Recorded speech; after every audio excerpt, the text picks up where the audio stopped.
Good morning everyone. आज हम GIS की concept of space and time, elements of GIS और इसके एडवांटेज एंड बेनिफिट्स का जिक्र करेंगे। धरातलीय सूचना तंत्र में देश और काल की संकल्पना का बहुत महत्व है। स्थान शब्द से ही धरातलीय या स्थानिक स्पेटियल जिसका जिक्र करते हैं, धरातलीय या स्पेटियल शब्द से तात्पर्य ऐसे स्थान विशेष से है जो किसी क्षेत्र पर फैले हुए हैं। यह किसी स्थान विशेष या धरातल के 3 डायमेंशनल स्वरूप को दर्शाता है। धरातलीय इकाइयों में जो वृद्धि होगी, प्रसार होगा या विखंडन होगा, एक निश्चित संगठन द्वारा होते हैं। धरातलीय सूचना तंत्र भौगोलिक क्षेत्र से ही संबंधित है। कहने का मतलब ये है, भौगोलिक क्षेत्र में चाहे वो भू आकृति की हो, चाहे भूमि उपयोग हो, जलवायु हो, धरातल हो, ये जो विभिन्न विविधताएं हैं इन्हीं से संबंधित है। जीआईएस की टेक्नोलॉजी से भौगोलिक क्षेत्र में धरातलीय तथ्यों के बारे में, जितने भी फैक्ट्स हैं उनके बारे में डेटाबेस तैयार करके अपेक्षित जानकारी उपलब्ध हो जाती है। इसी तरह समय की भी कॉन्सेप्ट बहुत इम्पोर्टेंट है, क्योंकि आपको पता ही है कि टाइम का प्रभाव भौगोलिक विश्व के परिवर्तनों पर पड़ता है। समय के साथ साथ धरातलीय परिवर्तन होते हैं, उनकी व्याख्या, मापन और संग्रह, ये स्पेटियल इंफॉर्मेशन जो सिस्टम है इसकी महत्वपूर्ण प्रक्रियाएं। इसमें आंकड़ों को एकत्रित करना, संग्रहित करना, व्यवस्थित करना, उनका विश्लेषण करना और अंत में परिणामों को सामने लाना। समय के साथ जीआईएस के आंकड़ों के संचालन में कंप्यूटर और इंफॉर्मेशन टेक्नोलॉजी के प्रयोग से बड़ी तेजी आ गई है। वर्तमान में संपूर्ण प्रक्रियाएं इंफॉर्मेशन टेक्नोलॉजी के माध्यम से पूरी की जाती हैं।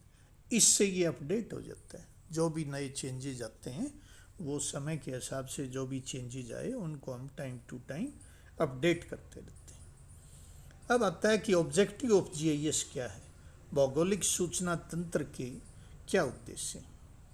इसमें कंप्यूटर के उपयोग से डेटा कलेक्शन है, वितरण है, प्रसार है, विश्लेषण है, ये सारे कार्य किए जाते हैं और बहुत कम समय में और साइंटिफिक टेक्नोलॉजी का इस्तेमाल करके हम इसको क्रियान्वित करते हैं।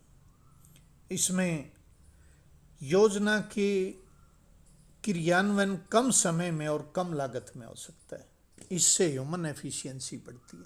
किसी भी रीजन का कोई भी डेटा हमें चाहिए, अपडेट बिल्कुल उसका विद मैप्स वगैरह, तो वो रेडीली अवेलेबल रहता है, कम समय में रहता है, कम लागत में रहता है। जीआईएस का जो सारा सिस्टम है कंप्यूटर में फीड है, हम उसका यूज कर लेते हैं। डेटाबेस से अनावश्यक आंकड़ों को हटाना और पुनरावृत्ति को कम करना। आप उनको अपडेट करते समय जो अनयूज डेटा है उसको हटा सकते हो कंप्यूटर में और रिपीटेशन को कम कर सकते हो। जटिल विश्लेषण से नवीनतम सूचनाओं को प्राप्त करना, जो कॉम्प्लेक्स इंटरप्रिटेशन है, एनालिसिस है, उसको हम लेटेस्ट जो डेटा हैं उसके सारे चलेंगे।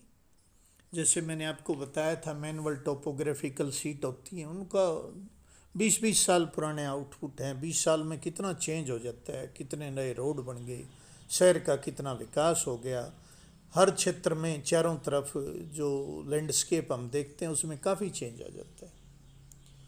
शहर बहुत दूरी तक पहुंच जाते हैं, जहाँ खेत खलियान थे वहाँ तो कई कई मंजिला बिल्डिंग खड़ी मिलती हैं। 20 साल में काफ़ी चेंज आ जाता है। इसमें तो जीआईएस में तो सारा ही डेटा रिमोट सेंसिंग और एयर फोटोग्राफी से आएगा। और सैटेलाइट तो मैंने आपको बताया था, 6000 सैटेलाइट दुनिया का चक्कर लगा रहे हैं। वो तो दिन रात काम कर रहे हैं, रोजाना अपडेट दे रहे हैं। वो जो अपडेट है वो बिल्कुल 100% एक्यूरेट है। तो इसमें तो सारा लेटेस्ट है और कम समय और कम लागत में विभिन्न सोर्सेज से एकत्रित सूचनाओं को संगठित करने की इसमें क्षमता है। जो डिफरेंट सोर्स आए उनको जो कंप्यूटर सिस्टम है उसमें सबको संगठित कर लिया, विभिन्न सूचनाओं को संबंध कर लिया, उनको एक दूसरे से जोड़ लिया और फिर विश्लेषण किया। आंकड़ों के वितरण व संचालन के लिए सकल साधनों की पूर्ति, ये सारा जो डिस्ट्रीब्यूशन था और उनको ढंग से करना आंकड़ों को, ये इसमें बड़ी आसानी से हो सकता है। अब है प्लानिंग एंड जीआईएस। किसी योजना के क्रियान्वयन में जब भौगोलिक सूचना केंद्र का प्रयोग किया जाता है तो निम्नलिखित जानकारियां प्राप्त होती हैं। किसी की लोकेशन, जीआईएस विश्लेषण से बिल्कुल एक्यूरेट लोकेशन का पता चलता है। स्थान की बसाव स्थिति, वास्तविक स्थिति, ऐसे ही कंडीशन, वहाँ कारणों और दशाओं का कैसी कंडीशन है, ऐसे ही ट्रेंड समय के हिसाब से जो चेंज आए उनका जीआईएस से हम सरलता से पता कर सकते हैं। वस्तु के आकार, स्थान और आकृति में जो परिवर्तन आए उनको समझा जा सकता है। रिलेशन इन पैटर्न, जीआईएस के द्वारा विभिन्न धरातलीय प्रतिरूपों एवं मानचित्र आकृतियों में संबंध का पता चलता है। पैटर्न को हम देख सकते हैं और मॉडल बना सकते हैं, डिफरेंट मॉडल। जीआईएस में मॉडल का महत्व बहुत है और उसी से निष्कर्ष निकलेंगे। विश्लेषण में मॉडल बहुत काम आते हैं।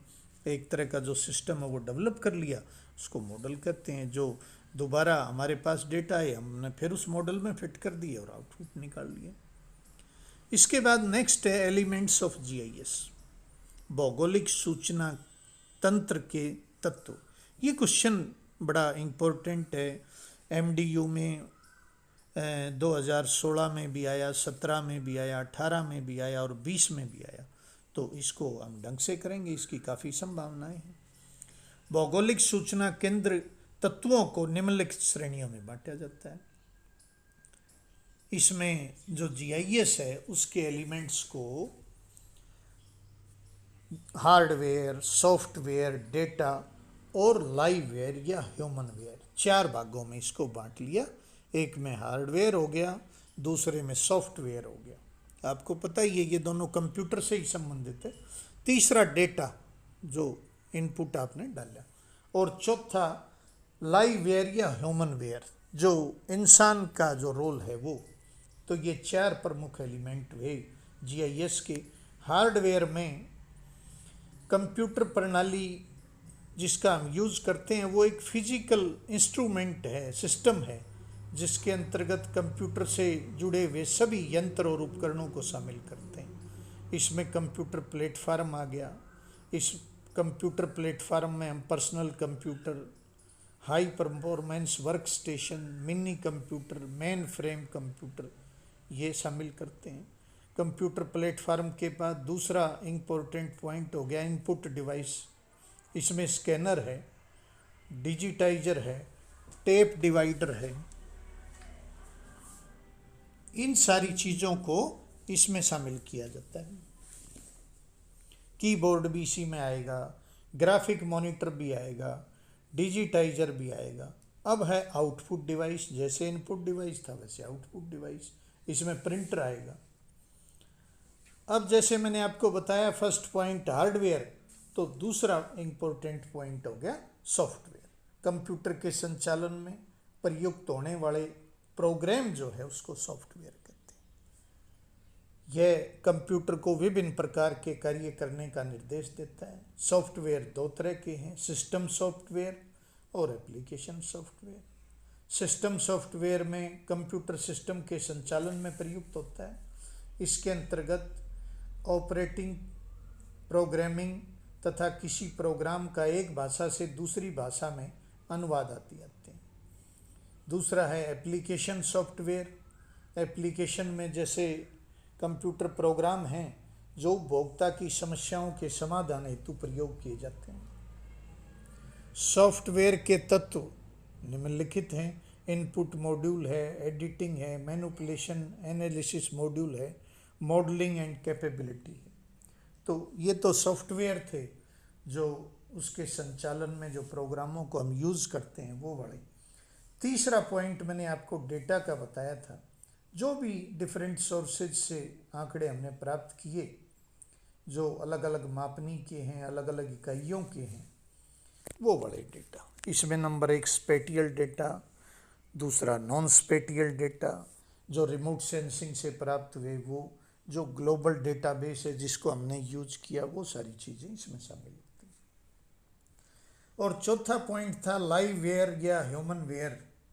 इसके अंतर्गत जीआईएस की टेक्नोलॉजी से जो लोग जुड़े होते हैं उसके अंदर आते हैं। People responsible for digitising and implementation और ट्रेंड वर्कर। तो इसमें एलिमेंट्स में 4 पॉइंट हो गए।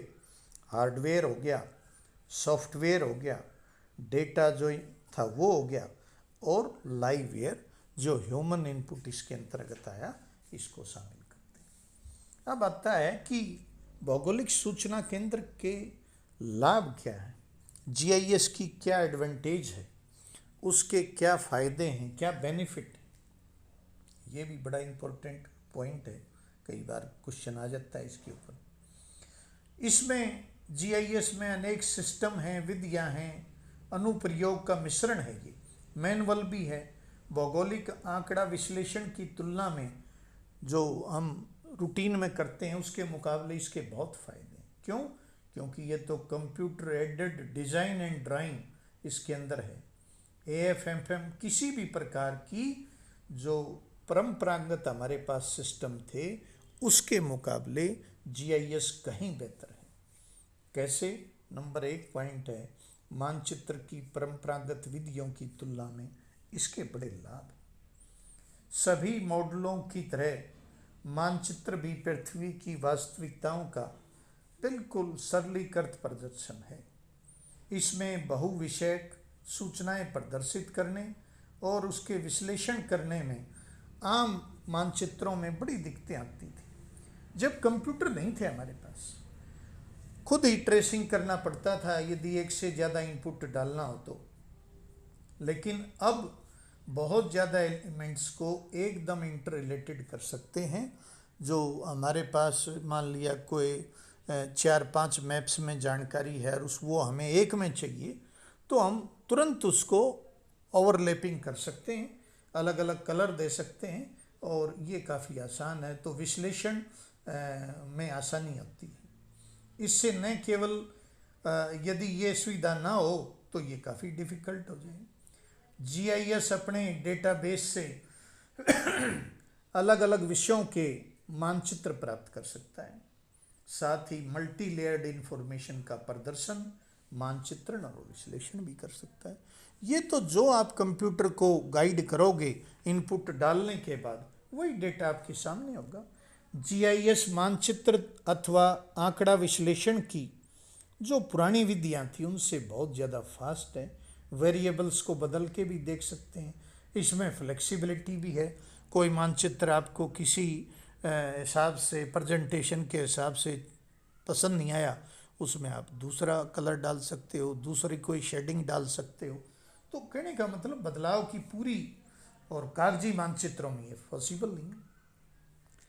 एक जो परंपरागत कागजी मानचित्र हैं उसके नष्ट होने, गुम होने, गलत जगह रखने, कोई मांग ले गया, जैसे आपको पता ही है, आप सीट वगैरह बनाते हो, प्रैक्टिकल के दौरान कोई स्टूडेंट आपकी सीट मांग ले गया, अब आप बड़े कंफ्यूज हो, प्रैक्टिकल एग्ज़ाम का टाइम आ गया, आपकी फ़ाइल अभी तक आई नहीं, जो मांग के ले गया था वो अभी प्रकट नहीं हुआ है, आपको जो याद था वो भी भूल गए।